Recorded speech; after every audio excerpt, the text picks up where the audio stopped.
Hello, football fans, and welcome to the Touchdown Lady podcast. We talk football from a fan's point of view. I'm Cindy, your host. Let's just get into it. Now, the breaking news in the NFL right now is that the New York Jets are looking for a new head coach as well as a GM. Now, I don't know if they have any candidates that they're really looking at right now, but right now they are actively looking for those two positions, to fill those two positions. Now, I also want to talk about Daniel Jones, the quarterback of the New York Giants, who was just released. He had cleared waivers today, and he's now be able to talk to any teams that he wants. So we have to see if he's going to be a backup somewhere. I heard that the Raiders might be interested in picking up Daniel Jones, but we just have to wait and see what's going to go on in that situation. I will keep you posted. Now I want to talk about the Patriots. Now, New England Patriots played in a divisional game between the Miami Dolphins and Miami. Now, this was not a good showing for the Patriots. I thought they played a better game last week than this week. The offense for the New England Patriots struggled a lot. They had so many penalties in this game, 75 yards worth of penalties. There was penalties that could have been avoided. Now, they couldn't line up on the line of scrimmage. There was a lot of false starts. So it is really struggling on offense really bad. The offense didn't score any points until the fourth quarter of this game, and by then it was too late to turn it around to try to really, to try to compete in this game over the Miami Dolphins. Drake May expressed his frustration in this game.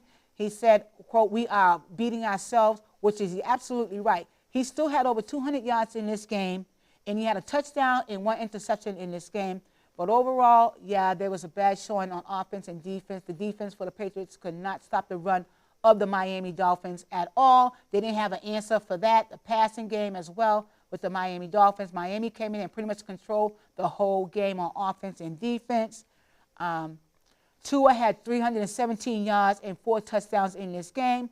Waddle had 144 yards and 1 touchdown in this game. H.A.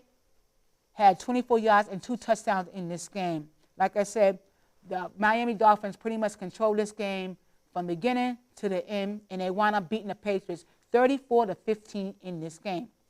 But I want to talk about Gerard Mayo. He's getting a lot of criticism right now out there. I heard some criticism like he's playing scared football, but I don't know how I feel about that. We all know the Patriots are in a rebuild, and this is what happens when you're in a rebuild. He's a new head coach, a new offensive coach, a new defensive coach, and you also have a rookie quarterback, and you don't have the greatest offensive line. So I just think we need to cut the Patriots some slack.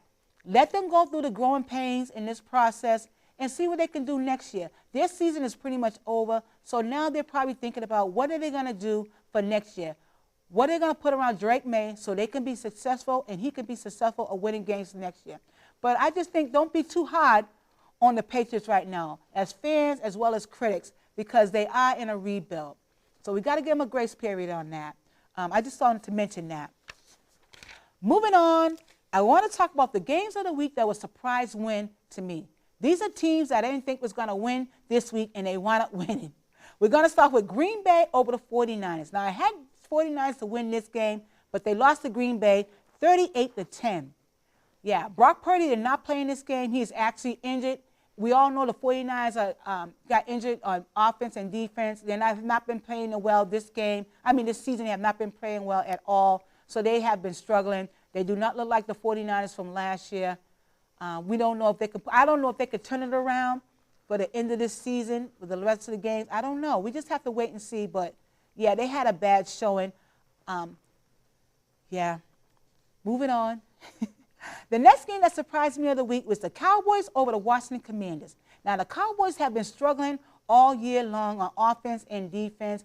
Tua's out for the rest of the season, so they had Cooper Rush in the game as far as quarterback. But they wound up winning this game 34-26 over the Washington Commanders. The Washington Commanders are now starting to struggle. I'm really surprised. They got off to a great start. Jalen Daniels was doing his thing. I don't know what's going on with them right now in Washington, but they're starting to struggle. They lost the last 3 games. They lost their last 3 games. Cooper Rush had 247 yards and 2 touchdowns in this game. Jalen Daniels had 275 yards and 2 touchdowns in this game. So I don't know what's going on with Washington. I'm going to start watching them really close and find out. I'm rooting for them. Right now, the Eagles are sitting at the top of the division of the NFC North division, NFC East division right now, and I think the Washington Commanders are second in that division. The next surprise win for the week for me was the Titans over the Texans. Yeah, the Titans won 32-27 over the Texans. Now, the Texans was the favorite to win this game. I'm really surprised that the Texans lost. I think this might be their third or second game straight that they lost straight. I don't know what's going on with that. C.J. Stroud, the offense is struggling. The defense is struggling for this team. I don't know what's going on. They need to turn it around. They was playing really well. Now, towards the end of the season, they're starting to slip a little bit, just a little bit. I still believe they can win the division, though. Will Levis had 278 yards in this game, 2 touchdowns and 1 interception in this game. C.J. Stroud had 247 yards and 2 touchdowns and 2 interceptions in this game. Oh, let me make a correction. Will Levis only had 2 touchdowns. Yeah, 1 interception in this game. That is right. I just thought I was wrong. Yeah, so that was going on in that game. Those were my surprise win. But I want to talk about Thursday night football game that was played between the Browns and the Steelers. Now, the Browns beat the Steelers 24-19. This was a divisional game, an AFC North divisional game. The Steelers are sitting at the top of this division, and the Browns are in the bottom of this division. But I went in this game thinking that the Steelers was going to be able to win this game in Thursday night football. That did not happen. Go back and watch the highlights in this game. It was really bad weather they was playing. It was snowing like crazy out there, but both these teams they hung in there with the bad weather. But the Browns, I must say, outplayed the Steelers in this game on offense and defense. Even though it was snowing, Winston, who is the quarterback right now for the Browns, he did really well with passing that ball, getting it out the pocket. They ran the ball well against the Steelers as well. On the defense for the Browns, they also stepped up and they was able to shut down the Steelers in this game. The Steelers, on the other hand, they could not establish a run game or a pass game in this game with the Browns. I was really surprised how they performed as they've been playing so well. They came in the division at 8-2 at the top of the division. Yeah. Russell Wilson had 270 yards and 1 touchdown in this game. Jalen Winston, like I said, Jamison Wilson for the Browns had 219 yards, 1 rushing touchdown, and 1 interception in this game. Yeah. But overall, it was a good game, divisional game for Thursday night football, and that's what happened. Now I want to talk about the Eagles and the Rams. Everybody's talking about this game, especially talking about Saquon Barkley, his performance that he did in Sunday Night Football over the Ravens. The Eagles over the Raiders. Over the Rams. The Eagles wound up beating the Rams 37-20. The Eagles had a hell of a night. Now, the first half of this game, the Rams came in this game. I thought they showed pretty well. They was moving the ball well. They was doing a fast pace.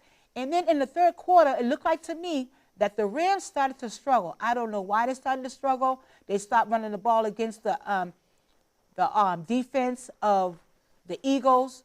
Yeah, I don't know what happened. But the Eagles came in the second half of this game, and they stepped up on offense and defense, and they took control of this game. And like I said, they wound up beating the Rams 37-20. Jalen Hurts had 179 yards, 1 touchdown in this game. Saquon Barkley was doing his thing all night long. I mean, he was running the ball with the pass game, the run game. I mean, they just could not stop Saquon Barkley. He wound up with 255 yards, 2 touchdowns in this game. A.J. Brown had 109 yards and 1 touchdown in this game. Gainwell had 22 yards and 1 touchdown in this game.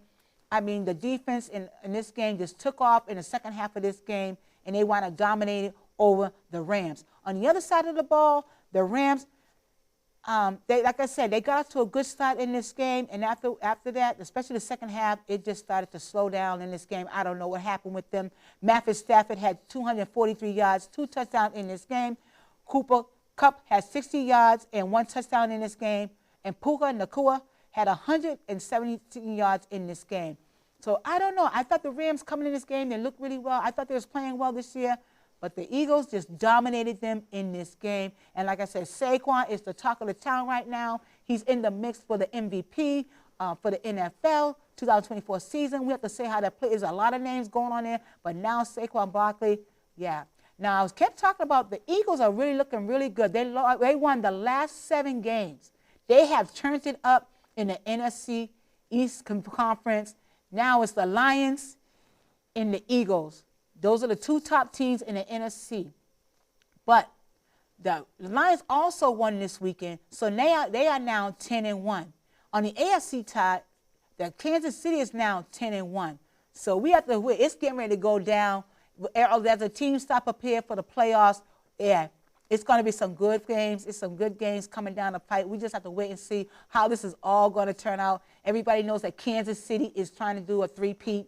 So we just have to wait and see. But there's some strong competition out there. Like I said, some strong competition. I'm going to keep my eye out there. It was a lot of good games this weekend. Made me a little crazy, but it was some good games, some good matchups. But this is a part of the show. If you want to reach out to me and through email, you can email me at touchdownladies@gmail.com. That's touchdownladies@gmail.com. Now, I like to end the show on a good note, and I'm going to end what I call facts, fun, and football. This is where I take my little jar here, and I either get a fact, fun, or even a joke to end the show on. So let's see what I'm going to get. I don't know. And this is going to be a quote. For every pass I caught in a game, I caught 1,000 in practice. Don Hudson, Green Bay Packers. And this is Sandy from the Touchdown Ladies saying, don't forget to smile, be happy, be kind, put your action behind your plan, and keep moving forward. And I'll talk to you later. Bye.